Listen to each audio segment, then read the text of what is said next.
Upcoming மந்த்ஸில் நிறைய ஃபெஸ்டிவல்ஸ்லாம் வருது. So deep கிளீனிங்கில் first ஒர்க்காக ஃப்ரிட்ஜை க்ளீன் பண்ணுறதான் ஸ்டார்ட் பண்ணிட்டேன். ஃப்ரிட்ஜில் நிறையாவே வந்து டஸ்ட் இருந்துச்சு.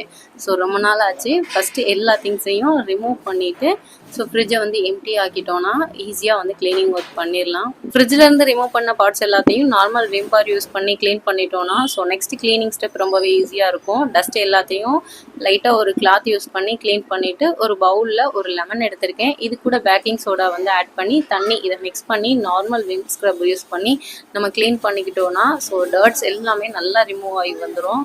என்னோட ஃப்ரிட்ஜ் வந்து கேஸ் ஸ்டவ் பக்கத்துலேயே இருக்கிறதுனால அந்த ஆயில் பிஸ்கெலாம் கொஞ்சம் இருந்துச்சு. ஸோ அதனால் ஃபுல்லாக வந்து நல்லா ஸ்க்ரப் பண்ணி எடுத்துட்டேன். ஃபைனலாக தண்ணி ஊற்றி க்ளீன் பண்ணிட்டோன்னா ஃப்ரிட்ஜ் வந்து நல்லா க்ளீன் ஆகிடும். க்ளீன் பண்ணி வச்சுருக்க பார்ட்ஸ் எல்லாமே நல்லா ட்ரை ஆயிடுச்சு. இருந்தாலும் ஒரு மைக்ரோ ஃபேப்ரிக் கிளாத் யூஸ் பண்ணி நல்லா வந்து வைப் பண்ணி எடுத்துட்டு ஃப்ரிட்ஜையும் ஒன் டைம்ஸ் வைப் பண்ணிவிட்டு ஒரு ½ அன் ஹவர் கழித்து நம்ம எல்லாத்தையும் ரீஅரேஞ்ச் பண்ணோன்னா கரெக்டாக இருக்கும். பாய்.